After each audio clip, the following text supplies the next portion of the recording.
What is going on, everybody? Going to do a couple things in this video. A long overdue review of the GR8FLEX heavy band set. A lot of people ask me questions throughout the years how these things feel. Haven't got a chance to actually try these out, so GR8FLEX was generous enough to send me their heavy band set. This actually brings the resistance band tension up to 90 pounds, according to them on this box. And then just on a related note, I'm going to talk about some updates and just some general thoughts again about using variable resistance or resistance bands on a total gym, sliding bench trainer, GR8FLEX, something like that. Okay, so we're just gonna do kind of a live unboxing here. You can see it got a little damage in the mail. So just kind of a multicolored purple and blue type tone to these. This one you got two 20s and then you got two 25s. And then you might have a different color on the military model, they're black, but on my stock, this black carbon, you get a pair of reds and a pair of greens, and they're rated for 10 and 15 pounds. So these are, again, a little bit lighter compared to these. Now just kind of giving it a pull test, you can definitely feel that tension between that.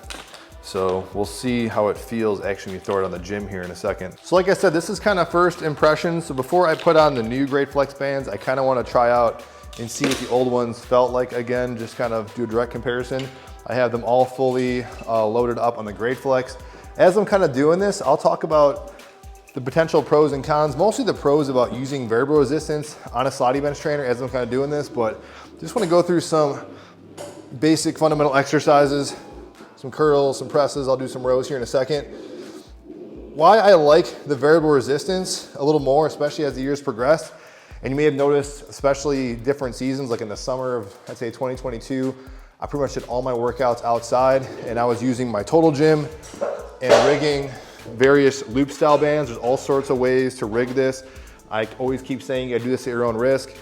I like loop style bands because they put off a lot more intensity. What I like recently, especially, you don't see it a lot of times in video, but I have different band tension settings. So I have traditional like 41-inch bands. Serious Steel makes 32-inch bands. They also make 37-inch bands.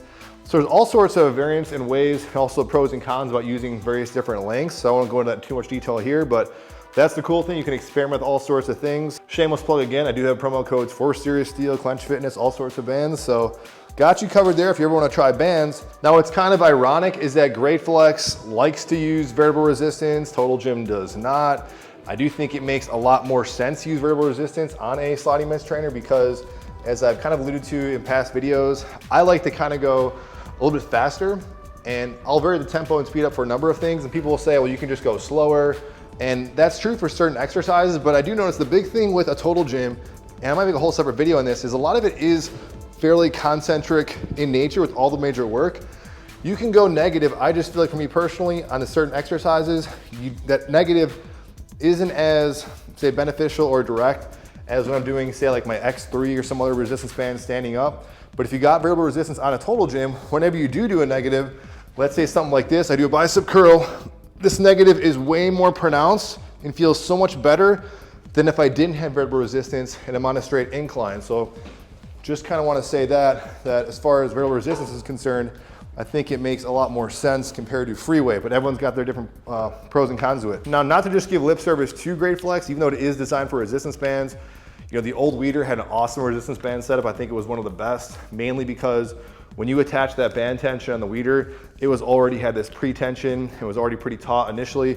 The GR8FLEX has a little bit of give and then starts to kind of turn on right about, I'd say right about here is when that resistance really kicks in. So there's a lot of kind of play with initially not a whole lot of tension off the initial few degrees or range of motion through an exercise with the GR8FLEX. The other negative with the GR8FLEX that I hope they improve, again, the tension does feel good, but when you kind of just storing the bands, they often will like kind of flop around on the ground. A lot of times I let them kind of hang there. I really don't care because it's just, I don't like taking the whole band completely off. And maybe it's just for me, but I just find they have a hard time just kind of sticking underneath the undercarriage. The other thing that is worth noting is you actually can double up these on top of each other. So you can kind of make enough room and attach a carabiner and attach the position enough where you actually can put probably these on top of the pre-existing ones to even further increase the tension and stress on a given exercise.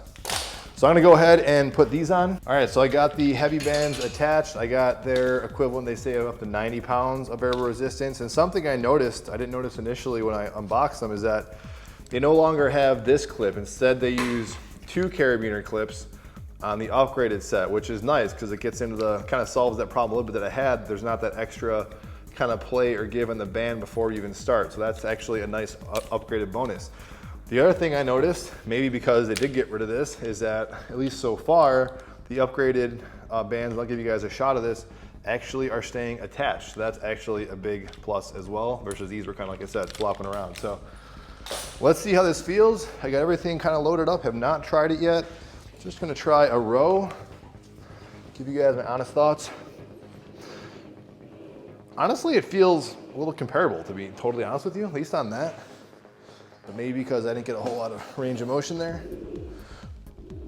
Yeah, now this is much more. You think it would be a lot, but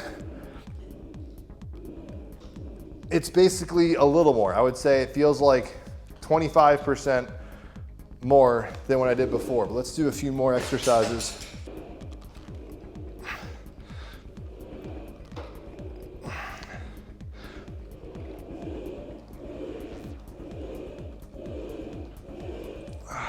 Honestly, like I said, it's not a gigantic difference. I'll be totally honest with you guys. Thought it would feel a lot more. Definitely when you're pulling them, when they're not attached, it definitely feels kind of stiffer, but I think it's just the nature of the variable resistance of these types of bands. Now, with that being said, just some general thoughts about band tension. Now, if you wanted to go super crazy, I could rig extra bands on this thing. There's a little lip under here that I personally do, that you can actually take this up many, many levels. There is, of course, some inherent danger of using resistance bands, that if you're kind of yanking with like heavy weight, this thing was gonna like want to slide underneath you. That's like anything. As far as I'm using this, I'm just gonna use kind of common sense and be careful with what I'm doing. I will say though that for most exercises, you can see I'm pretty out of breath just doing that. And those of you guys that kind of mess around with variable resistance or just resistance bands in general know, like, you know, you can definitely get you winded pretty quickly. I think this is the best solution for a lot of people as far as resistance is concerned, when it gets to be like, okay, this feels too easy, or you just don't like the natural, in my opinion, a little more concentric action that happens on a sliding bench trainer. That negative, that stressing of the eccentric on most of these machines with the variable resistance. Now, I for sure have a bias when it comes to resistance bands. That kind of goes without saying. If you guys watch the channel, I've started to really kind of more fall in love with them. But then when you pair just using them with a sliding bench trainer, it just makes all the world of difference. So I've been taking a lot of what I've been utilizing and learning from just using like the X3 type system. And when I do things on the total gym, getting to the higher repetition ranges, and sometimes it's not even possible, especially how many bands you got attached, even with this GR8FLEX, with this amount of weight that's put on there. What I do is I'll kind of get to repetition range, high repetition range, get kind of close to that failure point, and then do some forced reps. So you don't see a whole lot of that, but maybe in some recent videos, I can kind of focus and show you guys that. So just some thoughts on that, guys. Definitely think these are cool. Not a huge leap in resistance, in my humble opinion, but you definitely feel that. So if you want more of a stress, or if you just want more bands to add on to your stock bands, they're probably worth it, because like I said, I didn't even try it yet, but I know I can double this up. And that definitely will be hard. I don't really have to give you guys an example on that. If I double the bands on there, you guys notice that difference. That's my thoughts on it though, guys. If you have any questions or comments on these, or just using variable resistance on a total gym sliding bench trainer, let me know. I'll see you guys on the next video.